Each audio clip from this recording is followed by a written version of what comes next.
যাওয়া টাইমসে আবারও আপনাদের সকলকে স্বাগত জানাচ্ছি। একেবারে ভোট যুদ্ধের প্রত্যেকটি আপডেট নিয়ে আমরা সকাল থেকে আপনাদের সাথে ছিলাম। এই মুহূর্তে যে আপডেট রয়েছে সেটি হচ্ছে গোটা 5 রাজ্যে ইতিমধ্যেই ভোট হয়ে গেছে এবং আজ গণনা শুরু হয়েছে এবং সেই গণনা কেন্দ্রে তোড়জোড় ছিল, প্রস্তুতি একেবারে তুঙ্গে।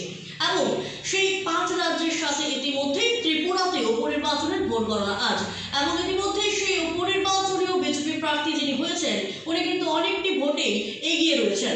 এবং 5 রাজ্যের মধ্যে পশ্চিমবঙ্গ ছিল একেবারেই পাখির চোখ, একেবারেই পশ্চিমবঙ্গের দিকে নজর ছিল সকলের।